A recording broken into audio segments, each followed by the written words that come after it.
Hello everyone. एखाद्या सिनेमाची story तुम्ही कदाचित अशी ऐकली असेल की एक छोटासा मुलगा ज्याच्या घरी खूप गरिबी आहे, तो स्वतःचा खर्च भागवण्यासाठी, आपल्या कुटुंबाचा खर्च भागवण्यासाठी वृत्तपत्र विकण्याचं काम करतो आहे. असा मुलगा IIT मद्राससारख्या संस्थेतनं एरोनॉटिकल इंजिनियर होतो. नंतर DRDO आणि इस्रोसारख्या संस्थांमध्ये काम करतो. त्या संस्थांचं प्रतिनिधित्व करतो. भारताला मिसाईलमध्ये स्वयंपूर्ण करतो. भारताला न्यूक्लिअर एनर्जीमध्ये स्वयंपूर्ण करतो आणि भारतासारख्या सर्वात मोठ्या लोकशाहीचा अध्यक्ष म्हणजे प्रेसिडेंट बनतो.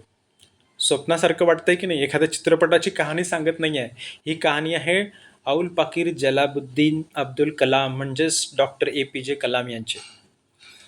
Same story today we are going to learn. The title of the story goes like this: interview of doctor APJ Abdul Kalam. आता तुम्हाला वाटत असेल की APJ अब्दुल कलामांचा इंटरव्ह्यू आलेला आहे म्हणजे याच्यात काय असणार? ऑब्व्हियसली झिरोपासनं भारतासारख्या मोठ्या लोकशाहीचा प्रेसिडेंट बनणं, ते सुद्धा एक मुस्लिम मायनॉरिटीमध्ये असल्यावरही अशा व्यक्तीचा इंटरव्ह्यू त्याने झिरोपासनं अगदी शेवटपर्यंत आपल्या लाईफमध्ये 80-85 वर्षापर्यंत किती किती महान काम केले अशा व्यक्तीचा इंटरव्ह्यू आहे. त्यामुळे त्यांचा प्रत्येक शब्द हा आपल्यासाठी महत्त्वाचा आहे आणि त्यांच्या कारकिर्दीत त्यांनी केलेल्या कामांपैकी जर 1% जरी आपण काम करू शकलो तर डेफिनेटली आपली पण उंची समाजामध्ये, भारतामध्ये खूप चांगली असणार आहे. आणि म्हणून हा इंटरव्ह्यू आपल्यासाठी ऐकणं, तो अंमलात आणणं खूप महत्त्वाचं आहे. You are not simply suppose to learn and understand this interview of doctor APJ Abdul Kalam. You have to implement this in your own world, in your own life, and you see the way things will change. APJ Abdul Kalam has proved with his action that the person who is selling newspaper, who can learn from the topmost institutions of India like IIT Madras, becomes an aeronautical engineer, then becomes a missile man, then works in ISRO and DRDO, the topmost central government institutions of India, represents them. Not only that, he also makes sure that India becomes self-sufficient in terms of nuclear energy. Yes, we are going to talk about the interview given by Abdul Kalam Sahab when he was interviewed. So let's see what are the different questions that were asked to him and how he responded. चला बघूया मग आता. Before we go with this, स्वप्न ते नाही जे तुम्ही झोपेत पाहतात, तर ते असते जे तुम्हाला झोपू देत नाही. Dreams are not the one that we see when we are sleeping, but dreams are something that never allow us to sleep till they are achieved. हे APJ अब्दुल कलाम यांनीच मांडलेला एक कोट आहे. तुम्ही सर्वांनीच माहिती असेल, ऐकलं असेल, परंतु लक्षात घ्या, स्वप्न म्हणजे दिवा स्वप्न किंवा रात्री आपण झोपल्यानंतर बघतो ते स्वप्न नाही, तर स्वप्न म्हणजे तुमचं ध्येय असं असतं की ते जोपर्यंत तुम्ही मिळवत नाही तोपर्यंत ते तुम्हाला झोपू देणार नाही. अशी स्वप्नाची व्याख्या डॉक्टर APJ अब्दुल कलाम यांनी आपल्यासाठी केलेली आहे. जर 4 गोष्टींचे पालन केले, मोठे ध्येय, ज्ञान संपादन करणे, कठोर परिश्रम, चिकाटी म्हणजे कंटिन्युअस एफर्ट्स, तर काहीही साध्य होऊ शकते.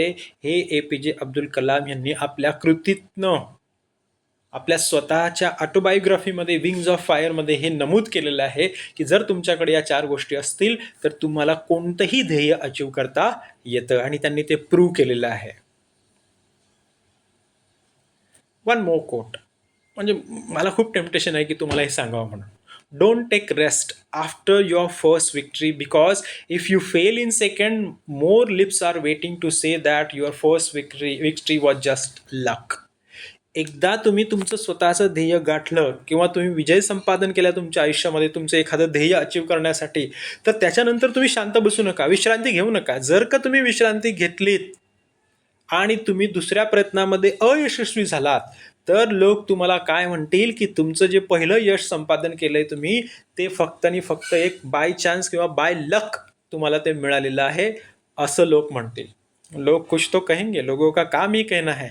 तर त्यांना तो चान्स द्यायचा नाही. म्हणजे काय, एक ध्येय तुम्ही साध्य केल्यानंतर दुसऱ्या ध्येयासाठी पुन्हा तेवढेच प्रामाणिक प्रयत्न करायचे आहेत, जेणेकरून तुम्हाला दुसऱ्या ध्येय अचीव करण्यामध्ये कोणतीही अडचण येणार नाही आणि शिक्कामोर्तब होईल की तुमचं ध्येय गाठण्यासाठी तुम्ही खरोखर खूप मेहनत घेतलेली आहे, चिकाटी तुमच्याकडे आहे, नॉलेज तुमच्याकडे आहे, हार्डवर्क करण्याची तुमची तयारी आहे आणि तुमचे जे ध्येय आहे ती स्पष्ट आणि स्पष्ट आहे, ते तुम्ही अचीव करणारच. APJ Abdul Kalam. Have you read the books Wings of Fire and Vision 2020? Find out some more information about the author. Wings of fire आणि विजन 2020 हे दोन पुस्तकं तुम्ही बघायची आहे. त्याची सेंट्रल थीम काय आणि कोणी लिहिलेलं आहे? Mister Tiwari. Wings of fire he autobiography म्हणजे आत्मचरित्र आहे आपल्या कलाम साहेबांचं आणि मिस्टर तिवारी आणि कलाम साहेब या दोघांनी मिळून ते लिहिलेलं आहे. तर विजन 2020मध्ये कलामांचे काय विचार होते? आपल्याला पूर्णपणे डेव्हलप्ड म्हणजे विकसित कंट्री करण्यासाठी काय काय करायचं आहे या स्टेप्स तुम्हाला विजय 2020मध्ये मिळतील. विंग्स ऑफ फायरमध्ये त्यांचा जो प्रवास आहे मिसाईल मॅन बनण्याचा, तो संपूर्ण प्रवास सुरुवातीपासून त्यांनी मांडलेला आहे. तुम्ही नक्कीच बघा. What is the central idea of this books? काय आहे या एक्झॅक्टली सारांश काय आहे या दोन्ही पुस्तकांचा? तुम्ही बघा. या दोन्ही पुस्तकांचा सारांश जर तुम्ही बघितला तर तो दोन्ही पुस्तकांचा सारांश या ठिकाणी जे त्यांनी प्रश्नांची उत्तरं दिलेली आहे त्याच्याशी संदर्भित तुम्हाला आढळेल. अ क्लिअर एम, बघा पहिल्याच लाईनमध्ये सिक्सर आहे. A clear aim, knowledge, hard work and perseverance spell success. सक्सेसची व्याख्याच दिलेली आहे सुरुवातीला की क्लिअर एम. क्लिअर एम म्हणजे काय? ज्या वेळेस गुरु द्रोणाचार्यांनी कौरव आणि पांडवांची परीक्षा घेण्याचं ठरवलं, एका झाडाला पक्षी टांगला, एक मासा टांगला आणि सगळ्यांना सांगितलं की आता तुम्ही नेम धरा आणि या माशाला तुम्ही माशावर बाण मारा. तर त्यावेळेस प्रत्येकजण कौरव आणि पांडवातले प्रत्येकजण तिथे आल्यानंतर त्यांनी क्रॉसबो हाती घेतल्यानंतर द्रोणाचार्यांनी प्रत्येकाला विचारलं की तुला काय दिसते? तर प्रत्येकाने सांगितलं की मला मासा दिसतो, त्याच्यानंतर पानं दिसतात, फुलं दिसतात, मला तुम्ही दिसता, मला माझे भाऊ दिसतात, असं सगळ्यांनी वेगवेगळे उत्तरं दिली. आणि जेव्हा अर्जुनाला विचारलं, अर्जुनाने जेव्हा त्याच्या हातामध्ये धनुष्य पकडलं आणि बाण लावला, त्यावेळेस अर्जुनाला पण विचारलं गुरु द्रोणाचार्याने की तुला काय दिसतंय? तर त्यावेळेस अर्जुन म्हटला की मला कोणीही दिसत नाही, मला फक्त त्या माशाचा डोळा दिसतोय. एवढं क्लिअर एम तुमचं असायला पाहिजे. ते अभिप्रेत आहे डॉक्टर कलाम यांना. नॉलेज, मग काय नुसतं क्लिअर एम आहे, मग त्याच्यासाठी लागणारं जे काही नॉलेज आहे, स्किल आहे, ते आपल्याला मिळवावंच लागेल. आणि ते सहजासहजी मिळणार आहे का? त्याच्यासाठी तुम्हाला हार्ड वर्क करावं लागणार आहे, कठीण परिश्रम करावे लागणार आहे.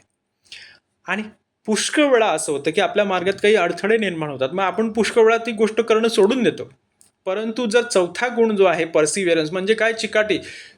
प्रत्येक वेळेस प्रयत्न करतच राहणे, त्याला चिकाटी असं म्हणतो आपण. कंटिन्युअस एफर्ट्स जर का तुम्ही केले तर या सर्वांची जो परिपाक आहे तो असेल तुमचं यश. Clear aim, if you have got knowledge and skills, if you are ready to do the devotional hard work and you are continuously on the same track, doesn't matter there are some hurdles and problems, you will succeed. That is what the definition given by Mr. Kalam. पुढे बघा. A vibrant octogenarian. See, pronunciation पण तुम्हाला दिलेलं आहे मी.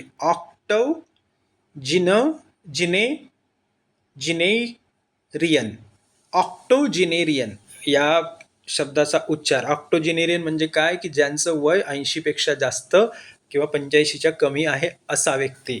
Vibrant म्हणजे काय? खूप उत्साही. आता 80-85 वर्षाचा व्यक्ती खूप उत्साही असणं, त्याच्यामध्ये एनर्जी असणं ही खूप रेअर गोष्ट आहे. आताचं तुम्ही आयुर्वान जर बघितलं तर 50-55 मध्येच लोक थकलेले असतात, काही मेलेले असतात. परंतु डॉक्टर कलाम हे 80 ते 85 वर्षाचे होईपर्यंत सुद्धा ते खूप एन्थुझियास्टिक, व्हायब्रंट होते. व्हायब्रंटचा अर्थ होतो कलरफुल. इथे कलरफुल अर्थ न घेता खूप उत्साही आणि एनर्जेटिक होते. That's what describes doctor Kalam best. 80व्या वर्षी सुद्धा जी व्यक्ती खूप एनर्जेटिक आणि उत्साही असते, त्यांचं एनर्जेटिक आणि उत्साही असणं 80व्या वर्षी तेच त्यांचं चांगलं पर्टिक्युलर वर्णन असेल असं इथे म्हणायचं आहे. 80 समर्स म्हणजे काय? 80 इयर्स ओल्ड. आता फक्त समरस का म्हटलंय? समरस का असं म्हटलेलं आहे कारण त्यांचं पूर्ण आयुष्य 80 वर्ष आयुष्य हे कष्टाचेच गेलेले आहे. त्यांनी कधीही आराम केलेला नाही. तिथे रेनी सीझन किंवा विंटर सीझन पण म्हटलं असतं, जे की आपल्यासाठी चांगले ऋतू असतात, परंतु समर हा खूपच उष्ण असतो म्हणजे कष्टदायी असतो आणि म्हणून 80 समर्स असं म्हटलेलं आहे. So you must pay attention to the words also. Dr. Kalam is extraordinarily full of life even at 8:50 p.m. When we sat down for free willing chat, nay an experience, we asked him about his famous thinking hut at Rashtrapati Bhavan. संध्याकाळचे म्हणजे रात्रीचे 8:15 वाजलेले आहेत, तरी पण अगदी exceptionally ही व्यक्ती फुल of energy होती. त्यांच्यासोबत ज्या टीमने त्यांचा इंटरव्ह्यू घेतला त्यांच्यासोबत फ्री विलिंग चॅट म्हणजे काय, कुठलीही आडेवडे अडथळे न घेता अतिशय फ्रीली गप्पा मारण्याचा त्यांचा जो एक्सपिरियन्स आहे तो त्यांनी इथे सांगितलेला आहे. आणि पहिला प्रश्न त्यांनी विचारला त्यांच्या थिंकिंग हटबद्दल. त्यांच्या राष्ट्रपती भवन, जेव्हा ते राष्ट्रपती झाले आपल्या भारत देशाचे, त्यावेळेस राष्ट्रपती भवनामध्ये त्यांनी एक थिंकिंग हट तयार केलेली होती. त्या थिंकिंग हटविषयी त्यांना प्रश्न विचारण्यात आला. Let's see what happens next. It's a great place, he says. 2 books came out of there. Here I don't have sufficient area, but everywhere I capture thoughts. जी थिंकिंग हट आहे ती खूपच महान जागा आहे. त्या जागेमध्ये बसून त्यांनी 2 पुस्तकं लिहिली. आता त्यांच्याकडे सफिशियंट एरिया नाही आहे, परंतु ते जिथेही जातात तिथे त्यांचे विचार ते मांडतात आणि कॅप्चर करतात, लिहून ठेवतात, नोट डाऊन करून ठेवतात. His infectious एन्थुझियाझम. इन्फेक्शियस म्हणजे काय, ज्याचा संसर्ग होतो, जसा एखादा आजार असतो तसा इथे त्याचा, यांचा जो एन्थुझियाझम आहे, उत्साह आहे, त्याचा संसर्ग या सर्व लोकांना झाला की संध्याकाळचे 8:15 झालेले आहेत तरी पण जर समोरची व्यक्ती जी 80 वर्षाची आहे ती एवढी उत्साही असू शकते तर मग आपण का नाही, म्हणून सर्वच जण उत्साही झाले. That is called infectious enthusiasm. overpowers us all as we hear him talk about how to live a life to its fullest possible potential. पूर्ण जीवन कसं जगायचं हे त्यांच्याकडनं शिकायचं. त्यांचा जो उत्साह आहे तो आमच्यामध्ये संचारला ज्यावेळेस त्यांनी जीवनाविषयी, जीवन कसं जगायचं हे आम्हाला सांगण्यास सुरुवात केली. Here are the excerpts of his interaction with team career 360. Team career 360 सोबत त्यांनी जे काही इंटरॅक्शन झाली, जी बोलचाल झाली, जो संवाद झाला, त्याचे काही प्रश्न आणि त्याचे उत्तरं या ठिकाणी तुम्हाला देण्यात आलेली आहेत. Sir, you always say that we must dream big and follow our dreams. What makes one follow one's dreams? Parents, access or commitment? मग त्यांना पहिला प्रश्न विचारण्यात आला आहे की तुम्ही नेहमी असं म्हणता की आपण खूप मोठी स्वप्न बघितली पाहिजे आणि त्या स्वप्नांना आपण फॉलो केलं पाहिजे, परंतु एखाद्याचं स्वतःचं स्वप्न किंवा ध्येय फॉलो करण्यासाठी काय प्रेरित करतं? त्याची आई वडील, त्याच्याकडे असलेले ॲक्सेस म्हणजे सोयीसुविधा, की त्याची कमिटमेंट, की त्याने स्वतःला दिलेलं एक वचन, याच्यापैकी काय? हा प्रश्न विचारल्यानंतर APJ कलाम म्हणतात, dreams are finally nothing but goals or missions in life. स्वप्न हे दुसरं तिसरं काही नसून तुमच्या लाईफमधले ध्येय हेच असतं. तुम्हाला काय मिळवायचं आहे, कोणतं मिशन आहे तुमचं, ते म्हणजे तुमचं स्वप्न. In my case I had great teachers in various phases of life. Kalam म्हणतात की जीवनाच्या प्रत्येक स्टेजवर मला चांगले शिक्षक मिळाले.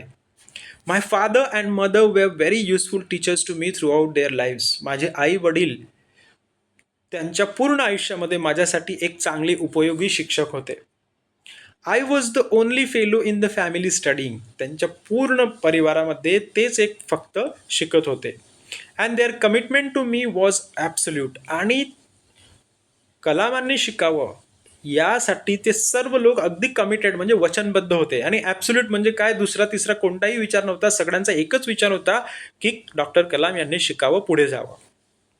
The spiritual environment at home shaped me. त्यांच्या घरामध्ये जे स्पिरिच्युअल म्हणजे काय, देवावर, धर्मावर विश्वास ठेवणे, चांगल्या पद्धतीने वागणूक करे, सत्यासाठी काम करणे, त्याला म्हणतात स्पिरिच्युअल एन्व्हायरमेंट. तर त्यांच्या घरामध्ये जे स्पिरिच्युअल एन्व्हायरमेंट होतं त्याच्याने त्यांच्या जीवनाला आकार आला. You should convert your goal and mission into success in spite of problems. Kalam म्हणतात, खूप मोलाचा सल्ला देतात की तुमचे जे गोल आणि मिशन आहे, जे ध्येय आहे तुमचे, तुम्हाला जे काही मिळवायचं आहे तुमच्या लाईफमध्ये, ते तुम्ही आपले गोल एक यशामध्ये परिवर्तित करायचे आहेत. जरी तुम्हाला काही समस्या आल्या तरी, इन स्पाईट ऑफ प्रॉब्लेम्स म्हणजे काय, समस्या जरी आल्या तरी. That has been my life long commitment. आणि तीच माझ्यासाठी एक पूर्ण आयुष्याचं एक वचन होतं माझ्यासाठी की कोणतेही प्रॉब्लेम येऊ दे, माझं गोल आणि मिशन मी सक्सेसमध्ये परिवर्तित करणारच, कितीही समस्या आल्या तरी. पुढचा question, sir what is more important, the ability to handle failure or the ability to respond to failures? काय महत्त्वाचं आहे?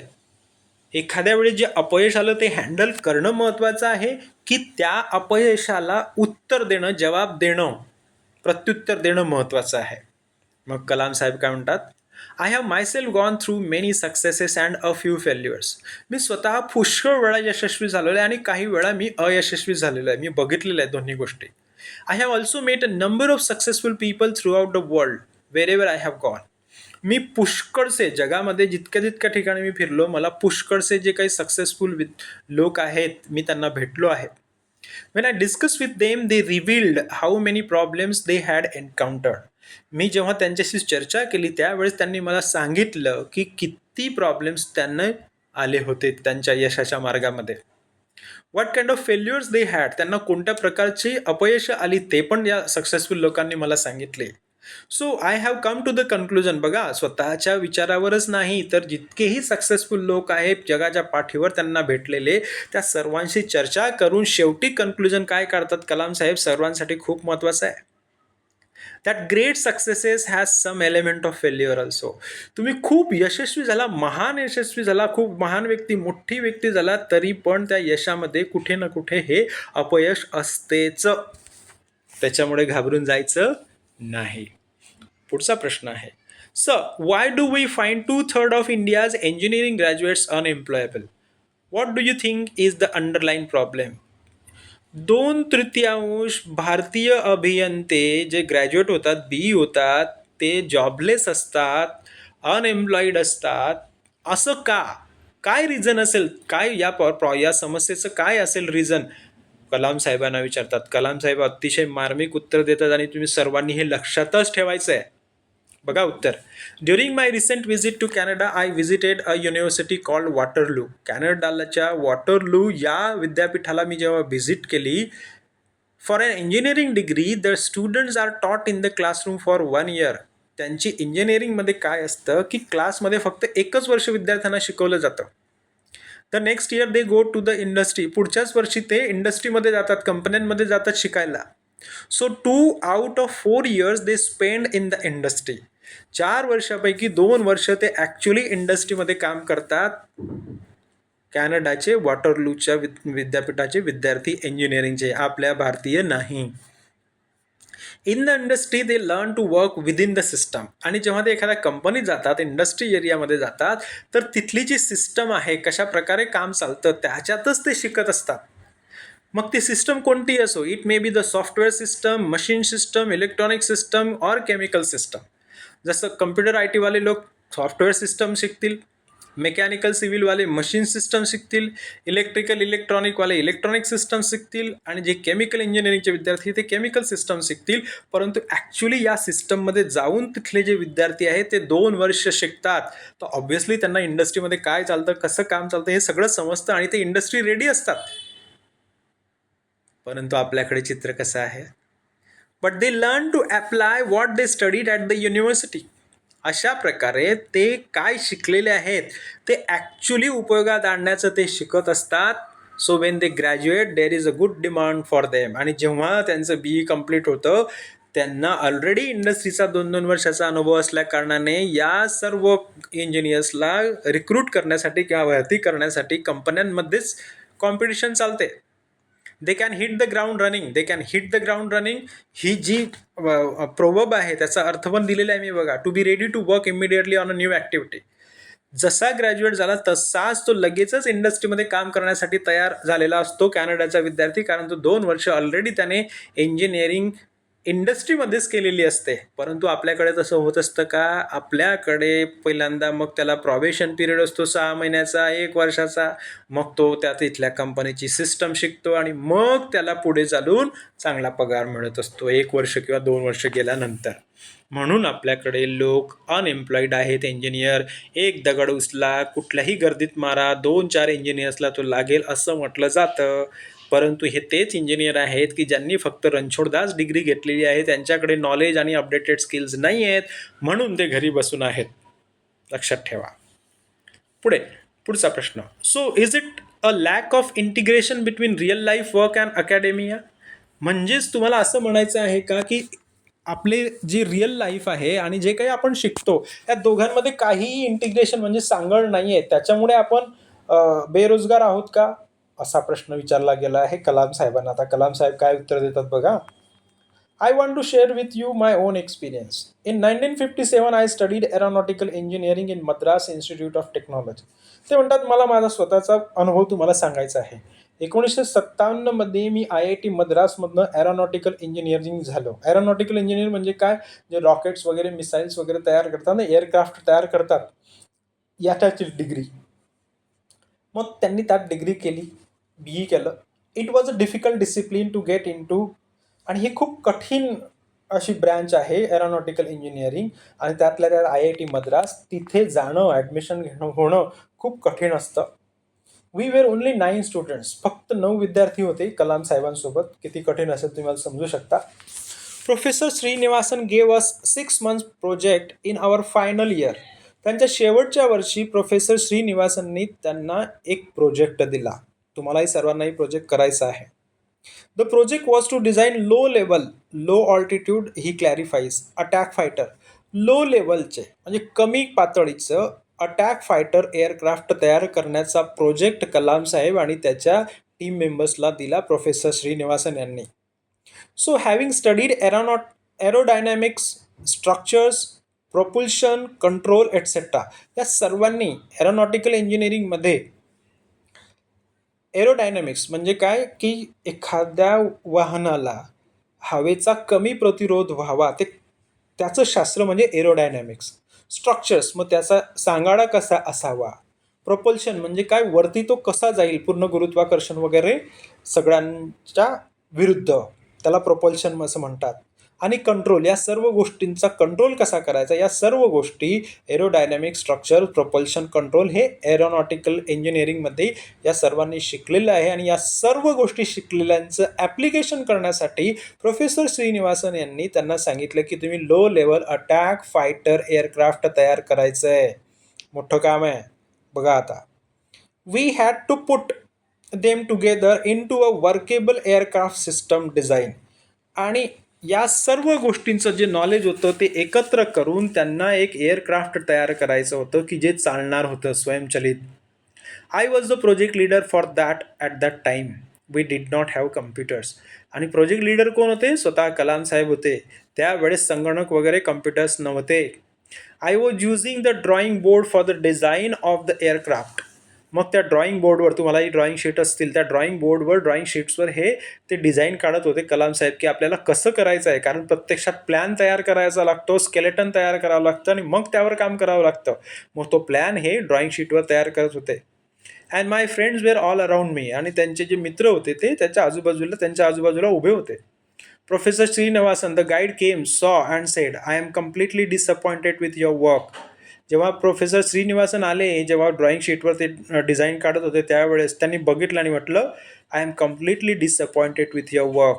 तुमचं जे काम चाललेलं आहे त्याच्याने मी पूर्णपणे निराश झालेलो आहे.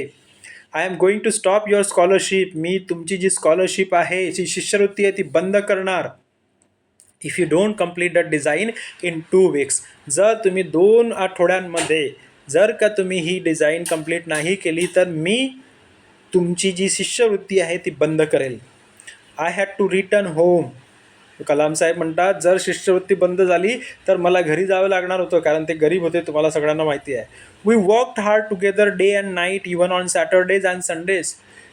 दिवस रात्र या सर्व टीमने काम केलं, अगदी सॅटर्डे संडेसुद्धा. We didn't even go to our hostels. ते घरी हॉस्टेलला पण नाही गेले, तिथेच त्या लॅबमध्ये राहूनच त्यांनी काम सुरुवात केली आणि तिथेच कंप्लीट केलं. घरी जाण्याचा गरजच त्यांना भासली नाही, कारण त्यांना काम कंप्लीट करायचं होतं, अदरवाईज स्कॉलरशिप बंद झाली असती.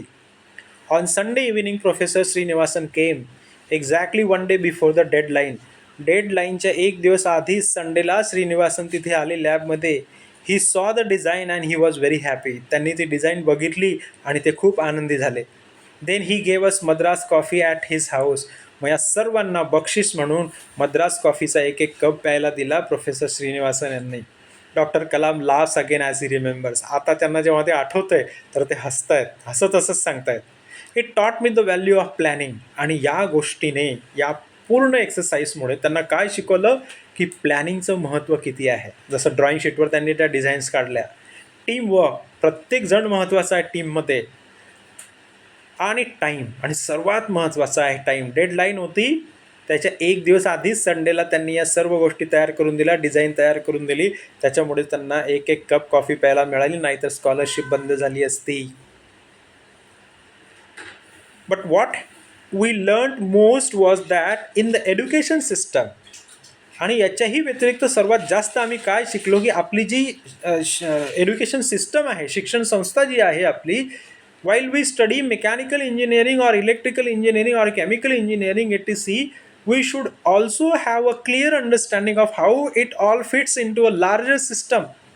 जेव्हा आपण इलेक्ट्रिकल इंजिनिअरिंग, केमिकल इंजिनिअरिंग किंवा मेकॅनिकल इंजिनिअरिंग करत असतो तेव्हा आपल्याला हे पण समजणं महत्त्वाचं आहे की मोठी जी सिस्टम आहे, म्हणजे पुढे चालून जे मॅन्युफॅक्चरिंग करायचं आहे, प्रोडक्शन करायचं आहे किंवा कंपन्यांमध्ये काम करायचं आहे, जे शिकतो आहे आपण ते खरोखरच योग्य आहे का, हे पण याचा पण आपण विचार करायला पाहिजे. So students must also be taught system design, system integration, system management. म्हणूनच विद्यार्थ्यांना सिस्टम कशी डिझाईन करायची, सिस्टीम कशी एकत्र करायची, इंटिग्रेशन करायची, आणि सिस्टीम मॅनेज कशी करायची, या गोष्टी पण शिकवल्या गेल्या पाहिजे. Since that is what the industry wants. कारण इंडस्ट्रीमध्ये तेच तुम्ही जे शिकलं आहे ते तुम्ही कसं डिझाईन करू शकता, ते कसं इंटिग्रेट करू शकता, एकत्र आणू शकता, जोडू शकता, आणि ते कसं मॅनेज करू शकता, या गोष्टीही तुम्ही जर शिकल्या तरच इंडस्ट्री तुम्हाला पिक करेल, तुम्हाला जॉब मिळेल, नाहीतर नाही. Our educational system should promote that, आणि हेच आपल्या शैक्षणिक सिस्टमने प्रमोट करायला पाहिजे, असं कलामांचं मत आहे की नाही. ग्रेट. पुढचा प्रश्न, वाय सर इज ऑन्ट्रप्रेनॉरशिप, एंटरप्रेनरशिप असं म्हणतात काही लोक, ते तसं नाही आहे. इट इज ऑन्ट्रप्रेनॉरशिप म्हणजे business and skill development very important to you. तुम्हाला का वाटतं की बिझनेसमॅन बनणं किंवा स्किल डेव्हलप करणं हे सुद्धा तुम्हाला का वाटतं की खूप महत्त्वाचं आहे. मग कलाम साहेब म्हणतात, we add 7 million people every year at 10+2 level and 3 million, म्हणजे मिलियन म्हणजे दशलक्ष, 10 लाख ग्रॅज्युएट्स एव्हरी इयर. आपण 7 दशलक्ष 12वी पास झालेले लोक आपल्याकडे येतात, आणि 3 दशलक्ष ग्रॅज्युएट म्हणजे 15वी झालेले विद्यार्थी आपण प्रत्येक वर्षी तयार करतो. So we inject 10 million people into the society every year as employment seeker, आणि म्हणून 10 दशलक्ष लोक प्रत्येक वर्षी जॉब मिळवण्यासाठी किंवा जॉब शोधण्यासाठी आपल्या सोसायटीमध्ये तयार होत असतात. अरे सगळ्यांनी जर जॉब मागितला तर जॉब देणारा पण कोणी पाहिजे ना. जॉब देणारा म्हणजेच ऑन्ट्रप्रेनॉर, बिझनेसमॅन. टाटा, बिर्ला, अंबानी, अदानी सोडले की आपल्याला पुढचं नाव आठवत नाही. जर एवढेच लोक जर का मोठे बिझनेसमॅन असतील तर मग एम्प्लॉयमेंट किती लोकांना मिळेल, जॉब्स किती लोकांना मिळेल, बेकारी वाढणारच आहे आपल्याकडे. दिस इज बिकॉज ऑन्ट्रप्रेनॉरशिप इज नॉट टॉट. कारण आपल्या सिलेबसमध्ये किंवा करिक्युलममध्ये बिझनेसमॅन म्हणजे ऑन्ट्रप्रेनॉरशिप शिकवली जात नाही. Either in the secondary school education or in higher education or university education. कुठल्याच नाही, प्रायमरी, प्राथमिक, माध्यमिक, उच्च माध्यमिक किंवा अगदी युनिव्हर्सिटी लेवलवर सुद्धा ऑन्ट्रप्रेनॉरशिप शिकवली जात नाही. Entrepreneurship is not part of the curriculum. आपला जो अभ्यासक्रम आहे ऑन्ट्रप्रेनॉरशिप त्याच्यामध्ये कुठेही नाही. Neither is acquisition. ॲक्विजिशन म्हणजे काय, संपादन करणे ऑफ युजेबल स्किल्स. इतकंच नाही, ऑन्ट्रप्रेनॉरशिप तर जाऊ द्या, ज्या स्किल्स उपयोगाच्या आहे पुढे चालून इंडस्ट्रीमध्ये ज्याच्याने काम मिळतं असे युजेबल म्हणजे उपयोगात आणणारे जे कौशल्य आहेत ते पण शिकवले जात नाही, आणि त्याच्यामुळे आपल्याकडे बेकारी वाढत आहे. That's why I am saying if 30% people have to acquire their skills, that training should be started during the period of education itself. आणि म्हणून ते म्हणत आहेत की जर का 30% लोकांनी हे युजेबल स्किल आणि ऑन्ट्रप्रेनॉरशिपचे जे स्किल जर का ॲक्वायर केले तर आपण ट्रेनिंग त्यांची जी सुरुवात करायला पाहिजे आत्ताच, शिक्षण घेत असतानाच, माध्यमिक किंवा उच्च माध्यमिक किंवा युनिव्हर्सिटी लेवलवर. तरच आपल्या देशातली बेकारी जाणार. पुढचा प्रश्न आहे, sir what would be the 3 qualities one requires for success in life. हा खूप महत्त्वाचा आहे की अशा कोणत्या 3 गुण आहेत की जे आपल्याला आपल्या लाईफमध्ये सक्सेसफुल होण्यासाठी गरजेचे आहेत. कलाम साहेब म्हणतात 3 नाही, आय विल से 4 क्वालिटीज. किती? 4 क्वालिटीज. बघा याच्यावर प्रश्न विचारला जातो, हा प्रश्न असूच शकतो बोर्डामध्ये पण. Number 1, a clear aim. अगदी स्पष्ट ध्येय असलं पाहिजे लाईफमध्ये. Without it you will be going in all direction. जर तुमचं ध्येय स्पष्ट नाही तर तुम्ही कोणत्याही डिरेक्शनने जाल. आणि बघा कितीही स्पीड असेल आणि तुमचं जर का दिशा योग्य नसेल तर तुम्ही कुठेही पोहोचू शकत नाही. सेकंड, पुढचं, you should acquire the knowledge. तुम्ही ज्ञान संपादन करायला पाहिजे. You should acquire knowledge in multiple ways. अगदी वेगवेगळ्या मार्गांनी तुम्ही नॉलेज अर्न करायला पाहिजे, मिळवायला पाहिजे. Great books, great teacher should be your friends. चांगली पुस्तकं, चांगले शिक्षक हे तुमचे मित्र असले पाहिजे. Even home environment and parents can help you to gain knowledge. Even तुमच्या घरातलं जे वातावरण आहे, तुमचे जे आई वडील आहेत ते पण तुम्हाला मदत करली पाहिजे त्यांनी तुमचं नॉलेज मिळवण्यासाठी. The third aspect is hard work with devotion. त्याग करून चांगल्या प्रकारे कष्ट घेणं हे सक्सेस मिळवण्याचं एक चांगलं सिक्रेट आहे. कलाम म्हणतात, I am saying since your work is towards your mission it should be permeated with the devotion to that mission you have in mind. मी काय म्हणत आहे की तुमचं जे काही काम आहे, the work is towards your mission. तुमचं जे काम तुम्ही करणार आहे तुमच्या ध्येयासाठी करणार आहे तर ते it should be permeated with the devotion. आणि ते तुमच्या त्यागातनं गेलं पाहिजे, झिरपलं पाहिजे, त्यागातनं गेलं पाहिजे. कुठे? To that mission you have in mind. जे तुमच्या मनामध्ये तुम्ही मिशन किंवा ध्येय ठेवलेलं आहे त्यात ते गेलं पाहिजे, त्याकडे ते गेलं पाहिजे. आणि चौथं आहे, द फोर्थ वन इज पर्सिव्हिअरन्स. पर्सिव्हिअरन्स म्हणजे चिकाटी. चिकाटी म्हणजे काय? Continuous efforts. कितीही खाली पडू दे, कितीही अपयश येऊन देत, मी माझे प्रयत्न सोडणार नाही, हा गुण असतो पर्सिव्हिअरन्स. सो पर्सिव्हिअर कंटिन्युअसली तुम्ही काम करत राहा, एफर्ट्स करत राहा. You do these 4 things and you can become anything. तुम्ही हे 4 गोष्टी करा आणि तुम्ही काहीही होऊ शकता, कोणतंही मिशन तुम्ही मिळवू शकता. If you work on all these 4 things you will achieve anything. जर तुम्ही या 4 गोष्टीवर काम केलं तर तुम्ही काहीही मिळवू शकतात. कलाम साहेबांनी हे प्रूव्ह पण करून दाखवलं आहे. Sir, would you then say that it finally boils down to focusing on one mission in life. म्हणजे सर तुम्हाला असं म्हणायचं आहे का की आपल्या लाईफमध्ये आपण फक्त एकाच ध्येयावर कॉन्सन्ट्रेट करायला पाहिजे? कलाम साहेब म्हणतात, no, it is finally that the goal should be in front of you. नाही, शेवटी काय आहे की तुमचं जे ध्येय आहे ते तुमच्या समोर असलं पाहिजे. That is my experience. माझा पण तोच अनुभव आहे. We are always tempted to do many things. आपण नेहमी आपल्याला एक काय म्हणतात त्याला, प्रलोभन असतो खूप साऱ्या गोष्टी करण्याच्या एकत्र एकाच वेळी. सायमल्टेनियसली म्हणजे काय? एकाच वेळी. मला यूट्यूबर व्हायचं आहे, मला अर्धा इंजिनियर व्हायचं आहे, मला गायक व्हायचं आहे, मला डान्सर व्हायचं आहे. आपण पुष्कळशा गोष्टी ॲट अ टाईम करण्याचा प्रयत्न करतो. आपल्याला तो लोभ असतो, परंतु तसं करायचं नाही आहे, डॉक्टर कलाम म्हणतात. But if you start doing one thing, have one goal and put all your efforts into that, then definitely you will succeed. परंतु तुम्ही तुमचे सर्व, if you start doing only one thing, तुम्ही फक्त जर एकच ध्येय ठेवलं आणि एकच गोष्ट करायला सुरुवात केली, तुमचं एकच जर का ध्येय असेल आणि तुमचे पूर्ण एफर्ट्स ते मिळवण्यासाठीच तुम्ही लावले तर डेफिनेटली तुम्ही यशस्वी व्हाल. Of course you have to win. नक्कीच तुम्हाला जिंकायचंच आहे. A problem always appears here and there. समस्या आहे कुठे छोट्या मोठ्या येतच असतात. But you have to face the problem and defeat the problem. तुम्ही त्या समस्येला फेस करायचं आहे, तोंड द्यायचं आहे आणि तिचा पराभव करायचा आहे त्या समस्येचा, जेणेकरून तुम्ही जिंकाल. पुढचा प्रश्न, sir one last word to our new generation. आमची जी नवीन जनरेशन आहे, नवीन पिढी आहे, त्यांच्यासाठी एक शेवटचा शब्द तुम्ही काय सांगाल? कलाम साहेब म्हणतात जाता जाता, they must think a big way. त्यांनी खूप मोठं ध्येय ठेवलं पाहिजे, मोठा विचार केला पाहिजे.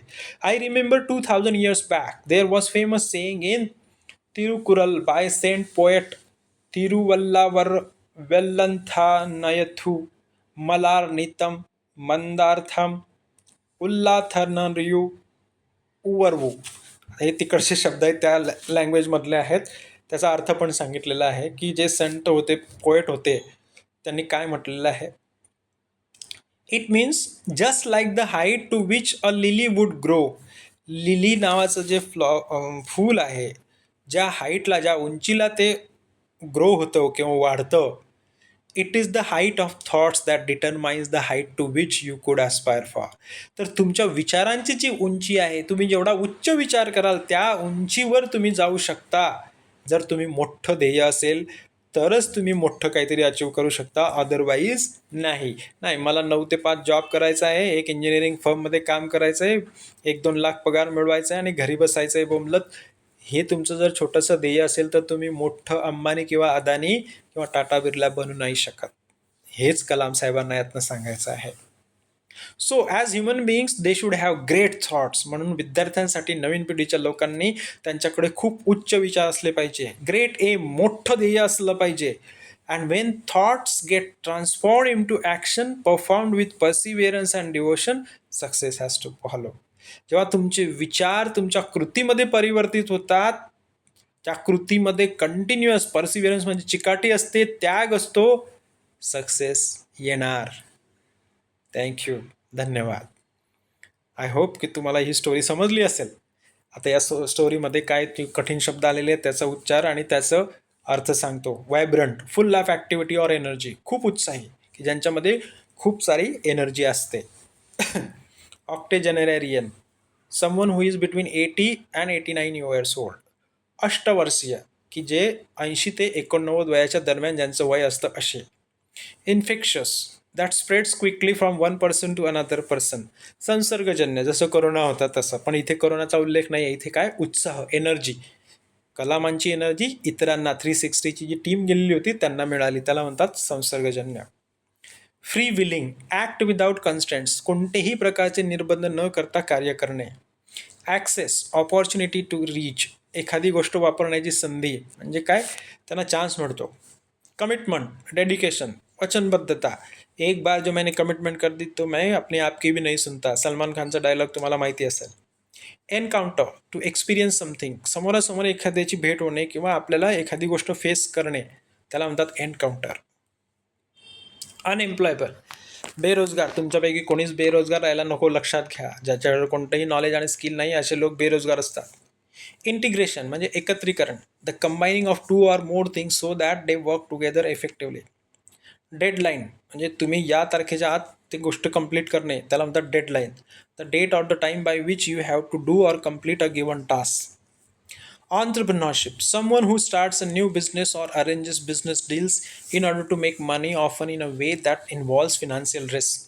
उद्योजकता, तुम्ही बिझनेसमॅन होता, त्याला म्हणतात ऑन्टरप्रिनॉरशिप. Perseverance, to continue trying to do something in a very determined way in spite of difficulties. कितीही अडचणी आल्या तरी पण आपले एफर्ट्स करत राहणं, त्या गुणधर्माला म्हणतात चिकाटी, परसिव्हिअरन्स. मिशन, लक्ष्य, something that you feel you must do because it is your duty. तुमचं ड्युटी काय आहे, तुमच्या आईवडिलांना प्राऊड बनवणे, चांगला इंजिनियर बनणे, चांगले पैसे कमावणे.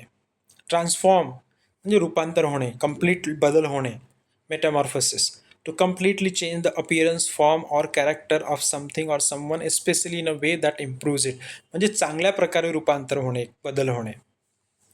एक्सरसाइजेस, हे खूप महत्त्वाचं आहे. तुम्हाला सेल्फ लर्निंगमध्ये पण हे कामात पडणार आहे, बोर्डाच्या एक्झाममध्ये पण कामात पडणार आहे. व्यवस्थित उत्तरं मी दिलेली आहेत, प्रश्न तुम्हाला मराठीत पण दिलेला आहे, व्यवस्थित बघा आणि ॲज इट इज तुम्ही ते लिहून काढायचे आहेत. पुढचा प्रश्न, what does doctor Kalam think about failures. अपयशाबद्दल डॉक्टर कलाम यांचे मत काय आहे. आन्सर मी स्वतःच्या शब्दात लिहिलेलं आहे, तुम्हाला समजेल असं लिहिलेलं, नाही समजलं तर मला कमेंट करून विचारा. How does doctor Kalam explain the problem of unemployment. अभियांत्रिकी जे लोक आहेत त्यांची बेरोजगारीची समस्या ते कशी स्पष्ट करतात, व्यवस्थित तुम्हाला सांगितलेलं आहे, नाही समजलं तर आस्क मी. पुढचा प्रश्न आहे, कोणत्या घटनेने डॉक्टर कलाम यांना नियोजन, टीमवर्क आणि वेळेचे मूल्य शिकवले. मी सांगितलं त्यांना प्रोजेक्ट जो दिला होता, ते टीम लीडर होते, अगदी 9 लोक होते मद्रास IIT-मध्ये. मग त्यांनी जी डिझाईन केली, एरोडायनॅमिक्स वगैरे जेवढेही ते शिकलेले होते, प्रॉपल्शन कंट्रोल वगैरे, त्यांचं एकत्रीकरण केलं आणि त्यांना धमकी दिली होती डॉक्टर श्रीनिवासन यांनी की जर का नाही कंप्लीट केलं हे तुम्ही डिझाईन तर तुमची स्कॉलरशिप थांबवेल. परंतु त्यांनी 1 दिवस आधीच सगळ्या गोष्टी क्लिअर केल्या आणि त्यांना चहा प्यायला मिळाला डॉक्टर श्रीनिवासन यांच्या हातचा. या घटनेवरनं त्यांना समजलं नियोजन, टीमवर्क आणि वेळेचं मूल्य. What 4 qualities according to Dr. Kalam are important for success in life? Clear aim, knowledge, devotion, perseverance. हे सांगितलंय मी आत्ताच. Why does Dr. Kalam stress on the importance of acquisition of usable skills? Doctor Kalam वापरण्याजोगी म्हणजे ज्याचा वापर करता येईल अशी कौशल्य आत्मसात करण्याच्या महत्त्वावर का भर देतात? याचं उत्तर तुम्हाला लिहायचं आहे. डॉक्टर कलाम यांची यशोगाथा नव्या पिढीला कशी प्रेरणा देते? पूर्ण उत्तर मी माझ्या शब्दात टाकलेलं आहे, तुम्ही व्यवस्थित बघा. नाही समजलं earth you can ask me. हा प्रश्न तुम्हाला नक्की विचारला जाणार. Describe the qualities and achievements of a successful person that you know. तुम्हाला माहिती असलेल्या एखाद्या यशस्वी व्यक्तीच्या गुणाचे आणि कर्तृत्वाचे वर्णन, त्याने काय मिळवले तुम्ही करा. महेंद्रसिंग धोनीचं मी नाव टाकलेलं आहे. तुम्हाला कोणतीही जी व्यक्ती असेल सक्सेसफुल व्यक्ती त्याचं नाव टाकू शकता, त्यांच्या क्वालिटीज आणि त्यांनी काय मिळवलेलं आहे आतापर्यंत त्याचं तुम्हाला इथे टाकावं लागेल. मी सांगितलेलं आहे hard work, perseverance, leadership, hopeful, struggle, confidence. त्यांच्या achievement 3 Asia cups, 1 ICC champion trophy, ICC T20 world cup, ICC 50-50वाला ODI वर्ल्ड कप, ह्या एवढ्या त्यांच्या अचिव्हमेंट्स आहेत. Vocabulary suffix MENT NESS FUL. Enjoyment, management, smartness, richness, handful, mindful. मी करून दिलं आहे तुम्हाला. प्रिफिक्स DIS PRE पोस्ट, त्याचे मी शब्द तयार करून दिलेले. Disqualified, dissatisfied, preheat, preview, post graduate, post lunch. हे तुम्ही लक्षात ठेवायचे आहे. Write in comment box about your aim in life. तुमचं काय आहे ध्येय, क्लिअर ध्येय आहे की नाही तेवढं मला जाणून घ्यायचं आहे. तुमचं जे काही ध्येय असेल ते कमेंट बॉक्समध्ये कमेंट करा. बघूया किती लोक कमेंट करतात. Thank you so much.